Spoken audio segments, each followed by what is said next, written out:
Hi, my name is Michael Harris. I'm the president of Bridjo Roofing and Remodeling. I want to share with you guys a video about what's important to know about roofing, who to select, when to select them, and when is the right time to replace your roof.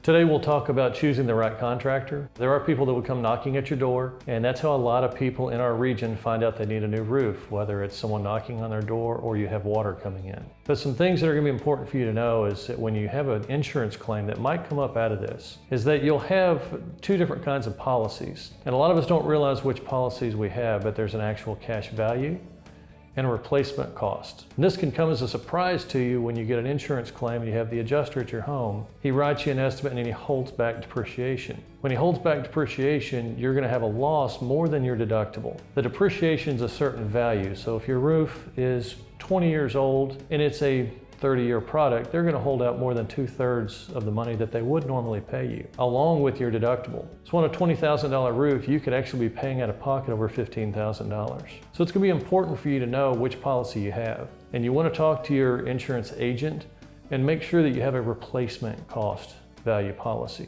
What that means is when the roof is done and you go to get your final depreciation, you have everything recovered except for the deductible, which is out of your own pocket. Now, deductibles are important to know. As a homeowner and as a policy holder with your insurance company, you need to make sure that you know that that deductible is something you have to pay for. Now, some people offset it with doing special favors, maybe, upgrading the system, maybe some better ventilation. But you got to be careful how much of a break you're going to get, because our roofs are written in this area based on cost of what it would take for a normal contractor to replace your roof, based on labor, materials, overhead of the contractor, and the profit they want to make on the job. So you want to make sure that you are choosing the right contractor that is not just giving you everything, because what happens is you lose value in the kind of roof you get because they may cut the cost somewhere else. So if I'm a homeowner, I'm looking for a contractor to choose and a storm has just come through town, I'm not always going to choose a guy that's knocking on my door. Things might be a little slow for him. But if someone comes to your door and they seem like a good guy and a good contractor, they could be very qualified to do the job, but you also want to vet them.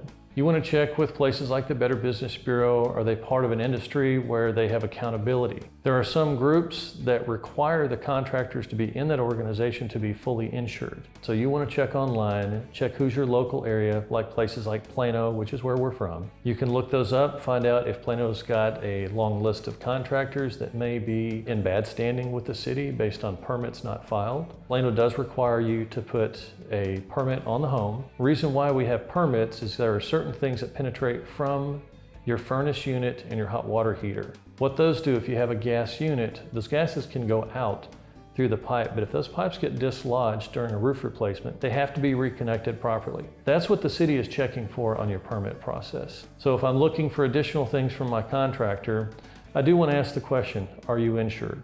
In the state of Texas, we are required to carry general liability. I personally have 33 years of experience in the roofing industry, and I have used that as an installer, as a salesman, and now as running a company. So it's very important to me that the installers that come out to your home are qualified. But a contractor that comes from out of state, you want to make sure that he's actually okay to work in the state, meaning you'll have a warranty when he leaves. So once you send that final check to him, you want to know that if you get any kind of call, that they'll come back.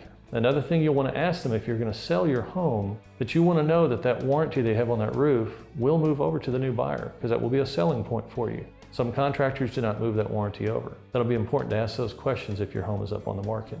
All right, so one of our final points I want to make on choosing the right contractor is that your roof is one of the most important components on your house. You do not want to be up there trying to put a tarp on your roof with heavy rain and wind.